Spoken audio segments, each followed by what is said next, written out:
Revelation 18. Lament over fallen Babylon. After this I saw another angel coming down from heaven. He had great authority, and the earth was illuminated by his splendor. With a mighty voice he shouted, "Fallen! Fallen is Babylon the Great. She has become a dwelling for demons and a haunt for every impure spirit, a haunt for every unclean bird, a haunt for every unclean and detestable animal. For all the nations have drunk the maddening wine of her adulteries. The kings of the earth committed adultery with her, and the merchants of the earth grew rich from her excessive luxuries." Warning to escape Babylon's judgment. Then I heard another voice from heaven say, "Come out of her, my people, so that you will not share in her sins, so that you will not receive any of her plagues. For her sins are piled up to heaven, and God has remembered her crimes.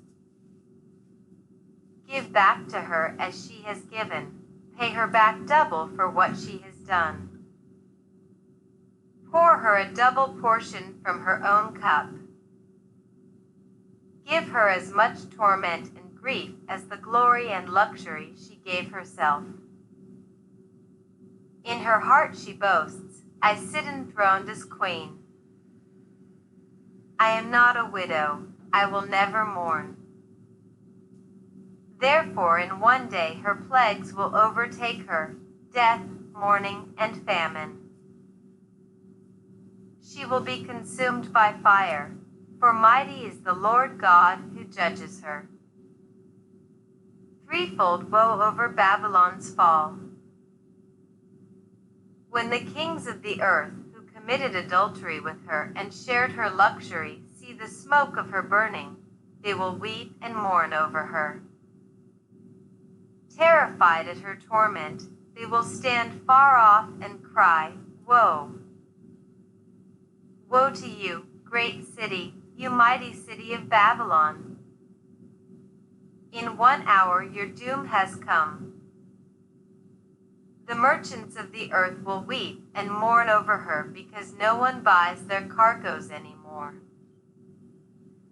Cargoes of gold, silver, precious stones and pearls, fine linen, purple, silk and scarlet cloth.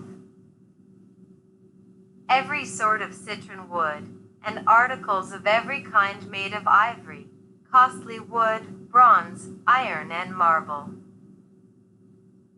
Cargoes of cinnamon and spice, of incense, myrrh and frankincense, of wine and olive oil, of fine flour and wheat, cattle and sheep, horses and carriages, and human beings sold as slaves. They will say, 'The fruit you longed for is gone from you. All your luxury and splendor have vanished, never to be recovered.'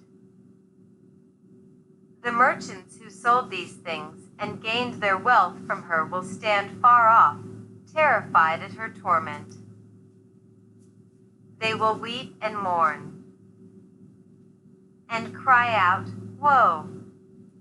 Woe to you, great city, dressed in fine linen, purple and scarlet, and glittering with gold, precious stones, and pearls.' In 1 hour such great wealth has been brought to ruin.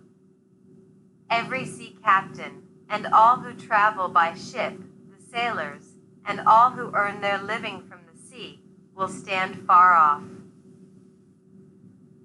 When they see the smoke of her burning, they will exclaim, 'Was there ever a city like this great city?'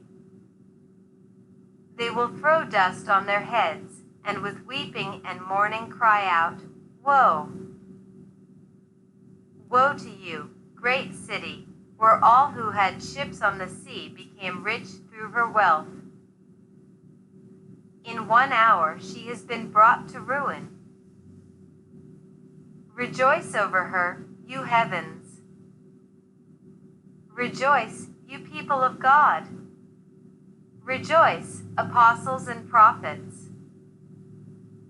For God has judged her with the judgment she imposed on you. The finality of Babylon's doom.